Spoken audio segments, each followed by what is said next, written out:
Welcome to It's Your Space.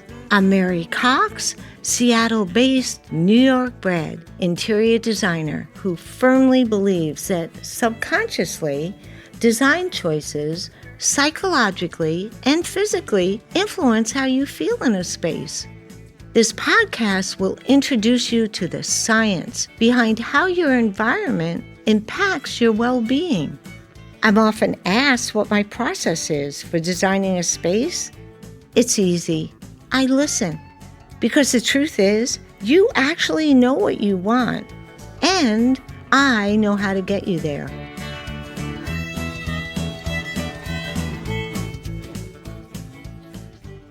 I remember when I was a little girl, my dad would take us into Manhattan every year during the holidays. It was pure magic.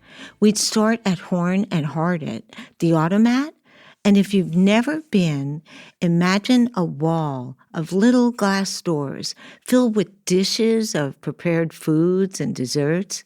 You'd slip a coin in, lift the door, and remove your chicken pot pie or chocolate brownies. For a dad with 6 kids, it was genius. We were fed, entertained, and totally mesmerized. Then we'd head to Rockefeller Center and pass through the row of 12 magnificent 8-foot angels that led us to the enormous Christmas tree. But honestly, the real highlight of the night was waiting in a very long line, which I felt lasted for hours. It was probably 15 minutes, but I just wanted to press my face against the glass and experience Lord & Taylor department store's Christmas display. And oh, those windows.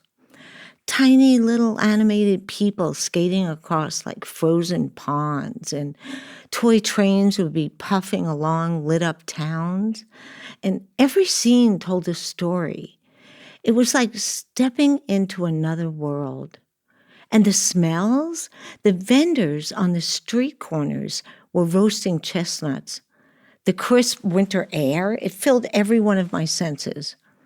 And in that moment, all was right in my world. Well, fast forward years later, I had just sold my custom gift company, Surprise, and I needed a break from managing employees. So I thought it might be fun to get a job in the display department at Nordstrom. Fun doesn't even begin to cover it with Alec Puskas, who at the time was my manager. Although I didn't last long at Nordstrom, this experience changed the course of my life, as I had met Alec and we became lifelong friends. Alec is the epitome of Christmas and all things Halloween. He has traveled extensively around the world, and he brings a wealth of experiences and stories to his holiday creations that deeply resonate with viewers. Whether it was decorating the Space Needle, the Tulalip Casino, a cruise ship in Florida, the Port of Everett Winterfest, or a store window that made you stop and feel. Alec knows how to create magic. He doesn't just decorate. He designs experiences that make us feel, reminding us of moments we may have forgotten and connecting us, even briefly, to pure happiness. Somehow, he weaves all of that into his work. Alec doesn't just design for the eyes. He designs for the heart. And for that, we are all grateful. Today, our guest is the owner of Tony Alexander Designs. Welcome, my dear friend, Alec. Thank you, Mary. I'm so excited to be here. I know that you and I had similar life-changing experiences as children, seeing holiday display windows. Tell us about yours. Well, I grew up outside of Detroit, Michigan, and my grandparents lived outside of Chicago. So for Thanksgiving, my family, we would get in the car and drive to Portage, Indiana, and have Thanksgiving. And then the day after, we would take the train into Chicago and go to State Street. And it was usually Usually pretty cold. Sometimes it would snow. And I can remember when we would come out of the subway, Chicago was just amazing. And I had never really seen anything like it. And we would go to Carson Perry Scott and Marshall Fields and stand in these long lines and walk up and see these beautiful, beautiful magical windows. They would be animated. I remember one year it was a whole Nutcracker theme. Um, and we would go from window to window, and I was just truly entranced at the beauty of the windows. And they really weren't selling anything per se, other than just the good cheer of the season. And then we would make our way upstairs. I believe it was called the Walnut Room, and we would wait in a very long line to have lunch. But it was always just such the highlight of really the whole holiday season for me. It was something that my father and I shared in, and it was really really great to get to do. And I think that really planted a seed on what ultimately I was going to do in my later years in life. Alec, I know your displays, they aren't just beautiful. They make people feel something. How do you think about emotion when you design? I think that it depends on what we're trying to convey in the window. Like a children's store window is usually brightly colored and maybe a lot more fun, have interesting shapes and different textures in the window. I've done work for a high end custom dress designer, and her windows are a lot more sophisticated and elegant. And I do that through the colors I use for the backdrop, the lighting. I think lighting is very key to create a special mood or emotion when people are looking at it from the street. The biggest thing is getting people to stop and look at the windows for that split second so that they take something away and maybe come back and look again. Well, we know there's like science behind design and how chemicals like dopamine and serotonin play roles in it. So I was wondering, with keeping that in mind, do you intentionally design with those sensory triggers in mind, like using certain colors and lighting or? Yeah, I do. And I think also, lighting is very, very key in window displays, and I think it creates this mood. And I think, the color creates a sense of wonder and something that might be unexpected, so that if you hit somebody with really, really bright colors in the windows, they're going to be more apt to stop and take a look. Do you feel that that can trigger memories? Absolutely, absolutely. Like when I've designed Christmas windows in the past, I think about my childhood and what made it special for me. It's always fun to put something unexpected in a window that might be something totally 180 from what the window is. An example might be you might have this beautiful gown in the window, beautiful boxes and gifts, and then you get down in the corner, you might have a little mouse hole and a little family of mice maybe doing their little Christmas thing down there in the corner. And it just creates that little unexpected moment where, oh, wow, I didn't expect that. So now I realize like you don't just design for the eyes, you definitely design for the heart. Like, how do you balance the beauty with the meaning in your work? So if you're trying to evoke an emotion, you're not just, saying, well, this is really pretty. People that see your displays or your design work definitely are touched physically and mentally, both. They're touched. I mean, I've been moved by your design work for years. I think for me, it's trying to do something that is unexpected. It's taking something and putting a little bit of a twist on it, or changing it, or making it so that it has a wow factor. Um, with window displays in particular, well, and in my interior design, I'm so about the lighting. I think lighting really, really can convey a certain mood, whether it's very, very bright lighting or whether it's moody lighting. But in windows, it's so much fun because you can have a lot of different levels of emotion when you're looking at a window, whether it's twinkling lights in the background that might take you back to your childhood Christmas, or just having lots of blue light on something and creating a night winter with the snow reflecting and with the moonlight. It's a lot of fun to do. I mean, when you're doing this too, especially the holiday designs, um, do you think like we all crave a little bit of nostalgia or connection? Absolutely.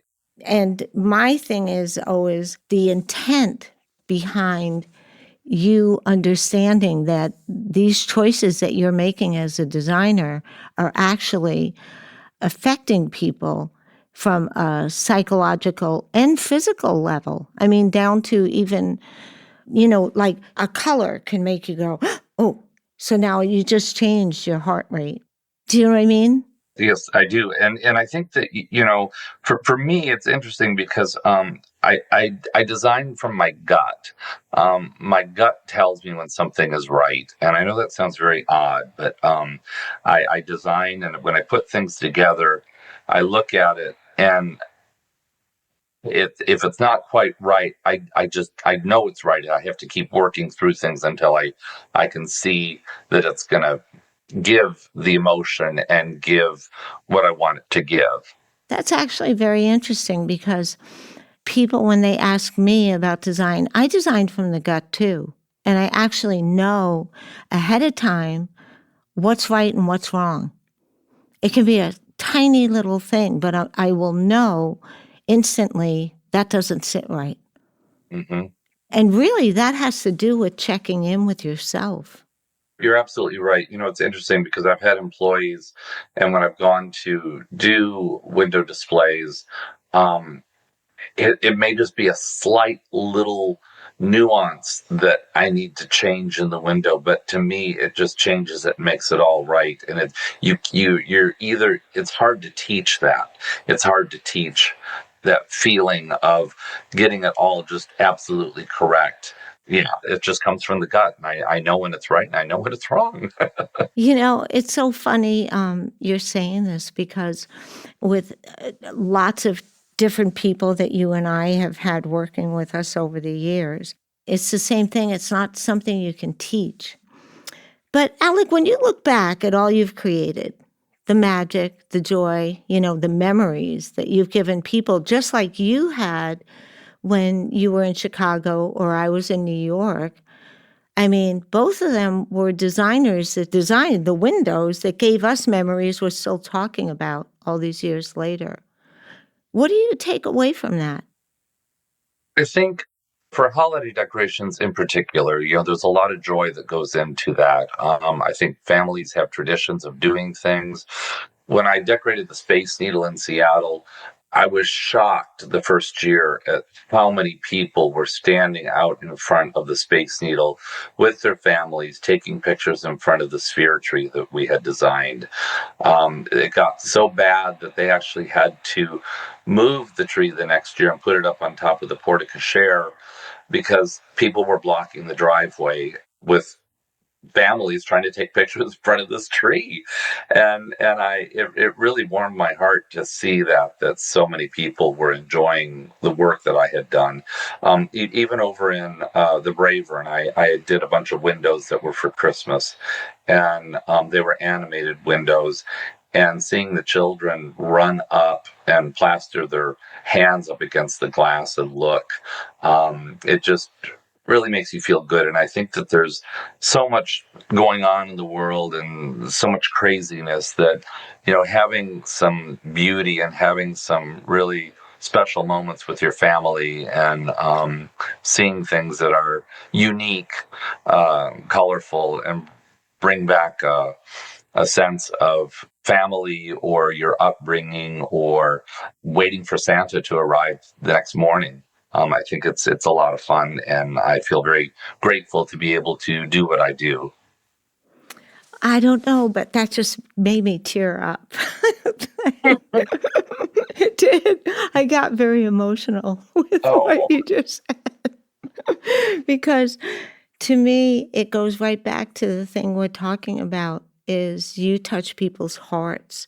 And I just love the full circle of everything that you were so affected as a child, and now here you are, and you create all of these, whether it be design or, installations or windows that actually have created all these memories. It just really is touching.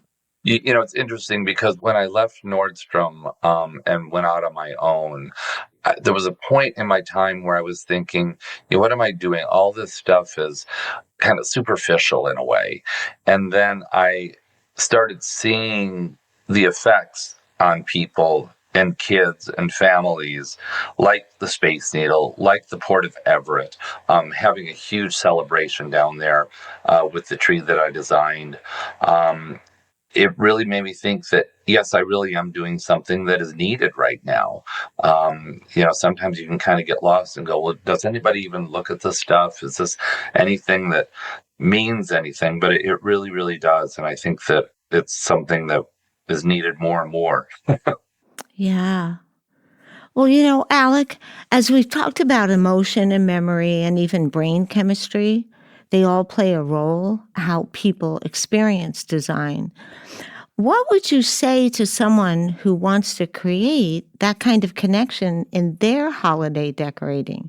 The kind that reaches both the senses and the heart.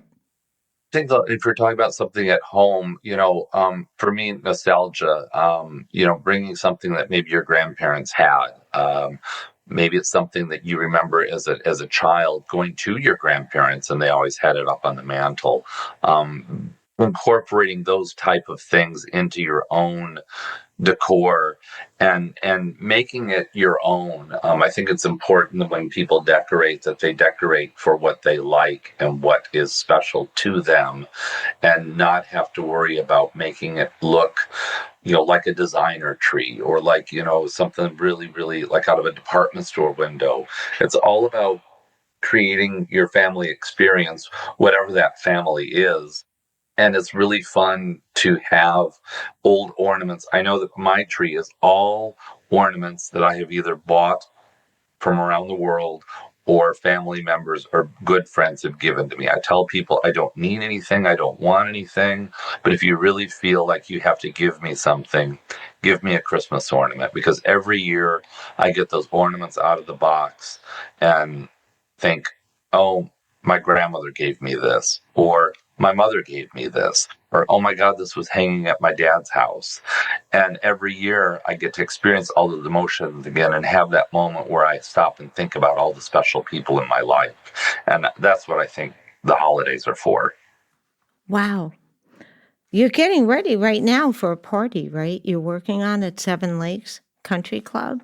What are you doing there? I am the Seven Lakes Country Club here in Palm Springs. They're having a welcome event. It's a Hollywood party, and I've designed 60 table decorations that I'm building right now with hot glue and fake flowers and all kinds of stuff. And then I've got a step and repeat of a Hollywood sign and red carpets that are going to be on the floor. And it's going to be a really, really big event. I'm making a big Hollywood sign that's 4 feet tall. That's going to go out on the golf course so that when people are in the clubhouse, they can look out onto the golf course and see the Hollywood sign. Lots of old movie posters that I've mounted on foam core. It's going to be a lot of fun. Wow, it sounds like it. Well, you and I have had our share of a lot of fun together. Yes, we have. Over the years. And I just wanted to say thank you, Alec, for adding just a little bit of your magic to our holidays and for being the only person on this planet who calls me Mary May Pearl Louise Gloria Suzanne Fluffette. Mary May Pearl Louise Gloria Suzanne Fluffette. I love you, Alec. Love you too, Mary. Thank you so much. You bet.